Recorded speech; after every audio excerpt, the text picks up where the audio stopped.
Do I have everybody's attention now? Yo les amis, c'est Catch Attrape, on parle catch. Aujourd'hui review de SmackDown du 5 mars 2021, excusez-moi. Et avant de commencer cette vidéo, j'aimerais vous demander de vous abonner, de liker, de commenter, de partager. Extrêmement important pour vous porter nouveau devant les 300 abonnés avant la fin mars les amis. On commence directement le show avec un Daniel Bryan qui est sur le ring et qui a l'air hyper motivé. Il nous parle de Edge, il dit que lorsqu'il a vu Edge pointer le logo de WrestleMania, il s'est dit que lui-même n'a même plus de motivation. Il se demande comment il a eu tout le succès qu'il a eu en 2013-2014.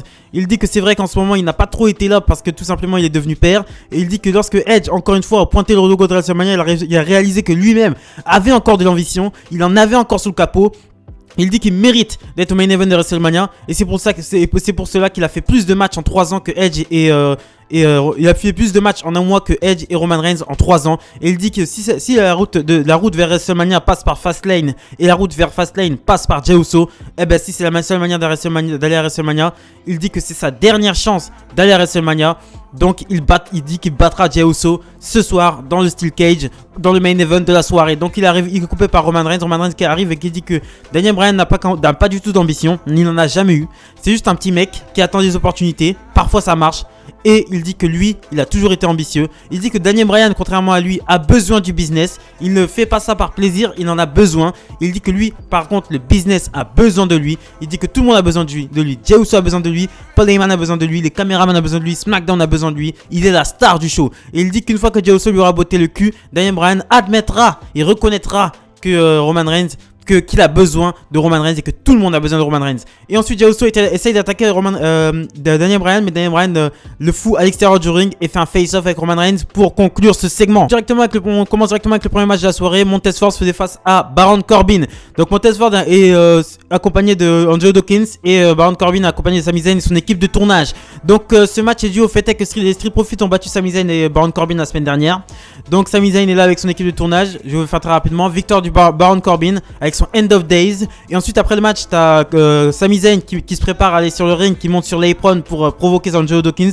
Angelo Dawkins le pousse à l'extérieur du ring. Zayn tombe sur Baron Corbin. Baron Corbin qui commence à s'énerver parce encore une fois Zayn l'a bousculé. Et il décide d'abandonner Sami Zayn avant son match. Donc on enchaîne ensuite avec le second match de la soirée. Sami Zayn faisait face à Angelo Dawkins. Donc pendant le match t'as Montez Ford qui commence à faire une petite promo à l'équipe de tournage, devant la caméra de l'équipe de tournage de Sami Zayn qui le filme. Ce qui perturbe Sami Zayn parce que le documentaire est fait pour lui en fait. Donc Montez Ford à l'extérieur du ring est en train de faire la resta. Et Angelo Dawkins en profite pour placer un roll-up à Sami Zayn pour la victoire. Et ensuite Sami Zayn agresse son caméraman en guise de représailles. On enchaîne ensuite avec le troisième match de la soirée les amis. Dominic Mysterio faisait face à Chad Gable. Donc Dominic Mysterio est accompagné de son père, le légendaire Rey Mysterio. Et Chad Gable est accompagné de son protégé Otis. C'était un bon échange. Franchement je commence à un peu plus apprécier Dominic. J'apprécie ce qu'il fait, j'apprécie les efforts qu'il fournit sur le ring. Donc, mais après, bon, Chad Gable en même temps, Chad Gable est un excellent catcheur, c'est un excellent capitaine de ring et il peut diriger Dominic et lui faire des choses qu'il n'a pas l'habitude de faire. Donc, à un moment donné, bon, victoire de Dominic avec un roll-up. Et ensuite, t'as Otis qui essaye d'intervenir directement, mais Rey Mysterio le met un West Coast Pop sur la table des commentateurs et les deux réussissent à fuir. Donc, c'est la première victoire solo de Dominic à SmackDown. Donc, on enchaîne ensuite avec le troisième match de la soirée, ou quatrième, je m'en souviens plus. Shayna Baszler accompagnée de Nia Jax contre Bianca Belair accompagnée de Sasha Banks et Reginald. Donc Bianca Belair a choisi la semaine dernière Sasha Banks a choisi d'affronter Sasha Banks à WrestleMania pour le titre de SmackDown. Donc Sasha Banks est venu voir ce que Bianca Belair valait in-ring. Donc pendant le match, t'as Nia Jax qui veut attaquer Reginald, mais Reginald esquive par une petite pirouette. Et ensuite, donc du coup, c'est Sasha Banks qui prend le coup. Shayna Baszler en profite pour essayer de passer sur Kirifuda Clutch sur Bianca Belair qui était distrait par ça. Et Bianca Belair réussit à porter le KOD à Shayna Baszler qui est en train de lui faire le Kirifuda. Et ensuite pour remporter la victoire, donc victoire de Bianca Belair sur Shayna Baszler. Et ensuite après ce match là, Bianca Belair dit à Sasha Banks qu'elle ne veut plus d'elle autour du ring et que c'est de sa faute à elle et Reginald s'ils perdent à chaque fois. Et ensuite Sasha Banks met une claque à Reginald pour conclure ce match. On enchaîne ensuite avec Seth Rollins habillé tout de rose qui arrive à la table des commentateurs pour assister au prochain match. Donc Cesaro fait face à Murphy les amis. Et oui, Murphy est de retour. Donc il est là. Et Alia Mysterio, il a l'air de ne plus être avec elle. Donc je sais pas ce qui s'est passé. Mais en tout cas, il est venu solo. Donc bon, pendant le match, t'as Seth Rollins qui vole un peu le show parce qu'il est au commentaire.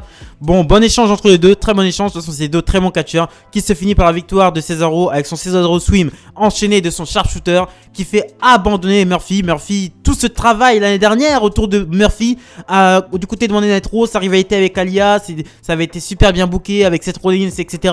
Tout ça pour ça. Tout ça pour ça, vous faites monter un catcheur, etc. Vous le faites disparaître des écrans pendant 3 mois pour qu'il revienne jobber contre Cesaro. Waouh, ça me déçoit un petit peu parce que j'aime beaucoup Murphy. Et ensuite, t'as Seth Rollins qui applaudit Cesaro à la fin du match. Donc Seth Rollins qui peut-être espère une alliance avec Cesaro. Donc on verra ça un peu plus tard.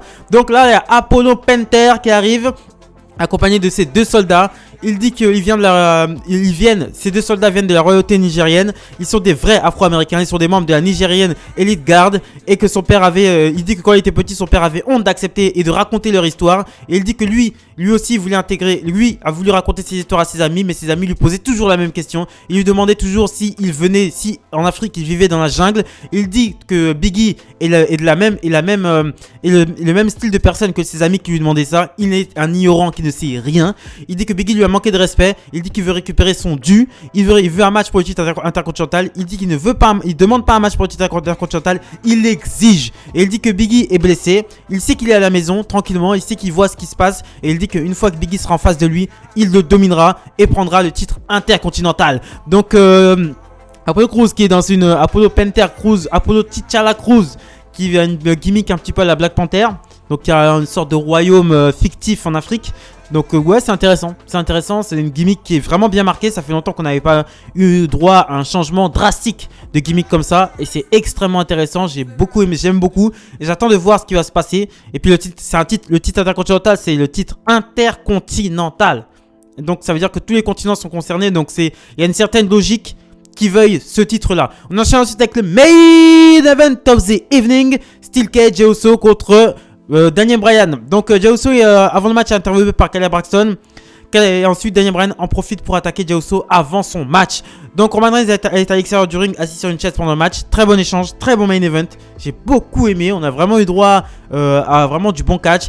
Et à la fin du match, c'est Daniel Bryan qui est sur la 3ème corde avec Jey Uso qui lui place son butterfly suplex, enchaîné son yes lock pour la victoire. Donc Daniel Bryan ira faire face à Roman Reigns du côté de Fastlane, la dernière route vers WrestleMania. Voilà, c'est ce que je pensais de SmackDown. SmackDown était un bon show. J'ai beaucoup aimé, beaucoup de catch. Pas des segments inutiles qui servent absolument à rien. C'était un très bon show. Donc voilà, c'est ce que je pensais du SmackDown du 4 mars 2021. Abonnez-vous, likez, commentez, partagez. Extrêmement important pour de protéger nos au devant des 300 abonnés avant la fin mars, les amis. Merci les amis, j'espère que vous portez bien. Salut.